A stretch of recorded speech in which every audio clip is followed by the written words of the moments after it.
everyone, my name's Lorenza and I haven't done one of these before, but I'm kind of wanting to do like a vlog, like a video log, and take you through the DVF, the Diane Von Furstenberg wrap dress that I'm making, because this is quite a big project, I feel like, for me, and I thought I might just film a part one and see how it goes, see if people like it, then I might do some other, I don't know how many parts it will be so far, but I'm just running into so many issues and so many things that I thought, I feel like I should document this. Now, usually I do it as a live on Instagram, but I thought I might pop this up as a YouTube video, so then there'd be like a whole series of them, hopefully by the time this dress is finished.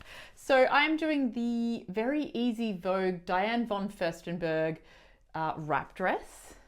This is like this very iconic wrap dress, and the pattern number is V2000, 2000. So I haven't made a mock-up of the dress yet. I always do a mock-up first. So essentially this one I'm making in this fabric. I guess this is my mock-up because I wanted to use a nice jersey, and I thought it's a wrap dress. So with wrap dresses, even if they're a bit small or a bit big, like they're still gonna fit because it's stretchy and it's a wrap dress. So that's why I thought I'd use some nice fabric for the mock-up. Now, first things first with this dress, I was a bit horrified at how much fabric you need for it. So I think it's 4.5 meters. That is a lot of fabric. It's going to be an expensive dress no matter what. Even if you're using cheap fabric, it's an expensive dress. So this fabric I had bought for another garment. I was going to make a jumpsuit, and then I thought, no, I'll use this to make the DVF dress. And I started cutting it out, then realized, oh gosh, I need more fabric. So I went out and bought more, but the front skirt of this dress is ginormous, so then I had to go back and buy even more fabric. Now, it was only last week that I realized, horrified, that I'm pretty sure I washed the first batch of fabric and I didn't wash the next 2 batches. So fingers crossed it all comes out fine, but yeah, I washed the first batch, didn't wash the second 2, and it's already cut. I can't do anything about it now, it's cut.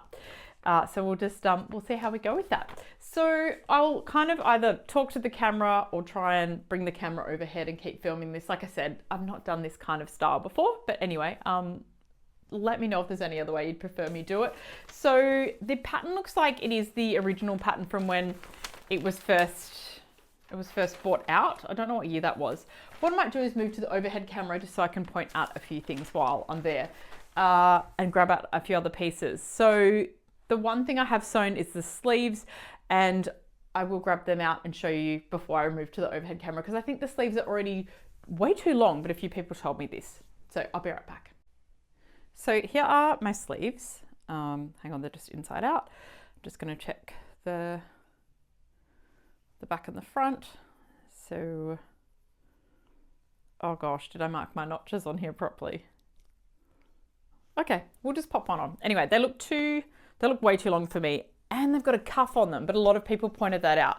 So if I'm holding it, say there, even with 1.5 centimeters, it's like to there, and then there's a cuff going on top. I feel like that'll be a bit long for me. So that's the sleeve. Also, it's quite spacious. Like, I don't know if I want that much fabric there. We will see.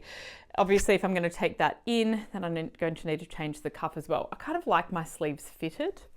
So this is just a jersey knit fabric. I should have mentioned that at the start as well. So they are the sleeves. I've constructed the sleeves. Gosh, I do things a bit in odd order sometimes. But sometimes I just love to do get a piece of the pattern done. So there's the sleeves. I think they're a bit big. And what else was I going to say? With this fabric, I'm struggling a bit to work with it because just the way the jersey knit is, I've got dry hands at the moment and it's catching a lot on my dry skin. I don't know if anyone else has ever had this issue before, but it's kind of like, it's giving me the ick as I'm working with it, but I'm really trying to moisturize my hands and just keep working with it. Let me know if anyone else has this issue with jersey. I just hate it. Every time I pick it up, it's like all my fingers stick to it, and I can't stand it. So I'll keep moisturizing. But yeah, there are my 2 sleeves. I think they're too big. I'll take you over to the table now and we'll look a bit more at the pattern and what I have done, which isn't much. So we're over at the table now. This might give you a bit of better indication. That's the jersey I've got, and here is the DVF wrap dress. And I always like having a good look at the little line drawings on it. So I am making but the more and more I look at the collar, if I was to buy a wrap dress, I don't think I'd love one with the collar. So I've cut it out, I've interfaced it, and I'm pretty sure I'm not going to put the collar on it. So I'd prefer the look of B, but obviously the shorter. I'm not going to wear something that long. And yeah, I see there that the cuffs are folded up, but I still feel like the sleeve's a bit too long. But anyway, we'll see that once I put the sleeves on and what I'm going to do there. So all I've done is sew the sleeves and the darts on the back. That's all I've done. I need to give them a press, and I'm up to doing, I need to do the darts now on the front. I think you can see that's drawn in there. So one of the first big mistakes I made though was not getting enough fabric. So you can see here, I'll zoom in a bit. So you fold over the fabric you've got to do that much of the pattern, but then when you got to do the skirt, see these are two big panels or pieces of fabric with the selvages at the edge. So that's where I really messed up a bit and had to go get a whole other piece of fabric for this, the front skirt. See how big that is? It's huge. So even if your fabric is 150 wide, it will not fit when you fold the fabric over. So you do need to do these two flat pieces of fabric. So it's a ginormous amount of fabric you need. That was the first mistake I made. The other thing was, because I read the instructions, of course I read the instructions. I didn't read the instructions I made. When I was looking at the pattern where it says, say, cut 2, cut interfacing, I just jumped straight ahead. Now this is a collar that I'm pretty sure I'm not going to use, so big waste of time. I went ahead and fused all the interfacing on because that's just what I'm so used to doing. I realized I probably should have block fused it all, so that's where you adhere all the interfacing onto your fabric and then cut out the pattern pieces. So I thought, oh, I should have done that. But then when I actually picked up the pattern to read it, I realized that the pattern recommends, so when we're looking at the pattern, the pattern actually recommends you to not do that at all. And so say here with the facing, it's actually saying that you should be fusing the interfacing directly onto the, say, the front panel here. So where's my front panel? So one of the wraps. So this is here. I mean, it makes perfect sense. So here is where it's saying you'd need your interfacing. So it's saying that I should have adhered it to the wrong side of this panel here. Now I would never have done that.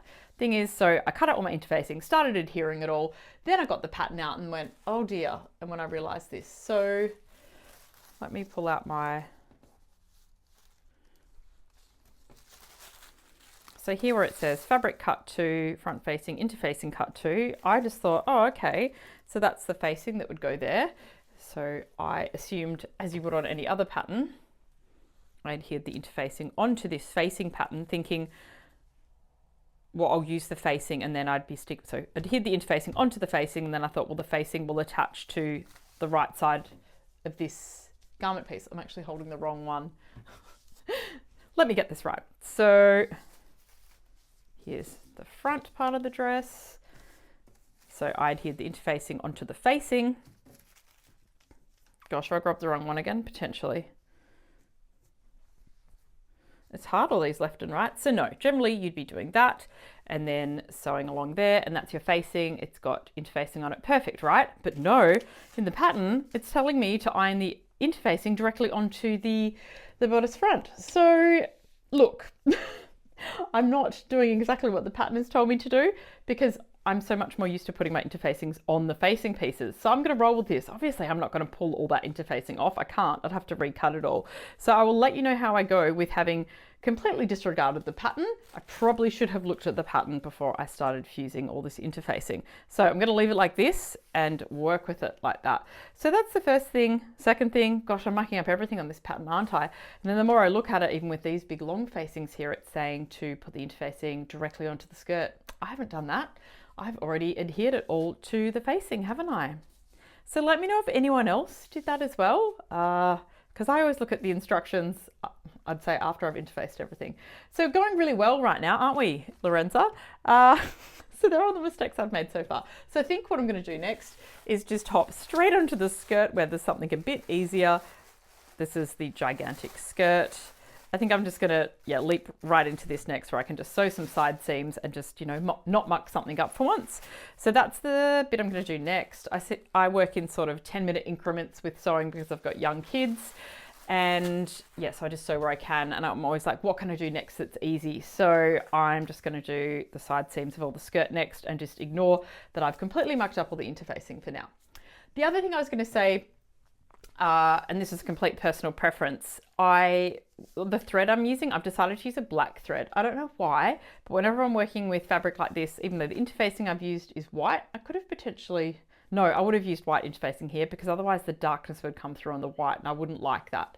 But all I was going to say is I'm doing black thread on all of this, if you're wondering why. I just always think when I look at any garment where there's colors and a bit of black, even if there's white, I just think it looks more polished and better if it's all black thread, if you're wondering why I'm doing it in black thread and not white. So the overlockers all threaded up in black. I'm sewing it all with black thread on my sewing machine as well. I'm using a ballpoint needle and I'm still sewing everything on my machine first, even though I think like straight stitching everything on my machine first, even though I think some people think I'm a bit crazy.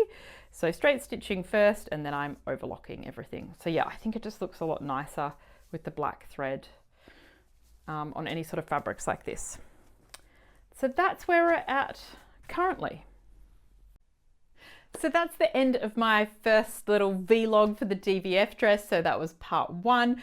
So as you can see, I've made loads of mistakes so far. This pattern has an overwhelming amount of pieces and interfacing, but I'm just obviously going to keep going with it. I don't think it's the most complicated pattern, but I do also find it funny that it's called the very easy Vogue pattern, and I've already mucked up so much on it, and I'm a pretty seasoned sewer, so I find that interesting. So I'm going to sew the side seams of the skirt next and just get onto something that's a bit easier so I can feel like I'm having a bit of a win. So I'll keep you all updated as I go. Thanks for watching. Bye.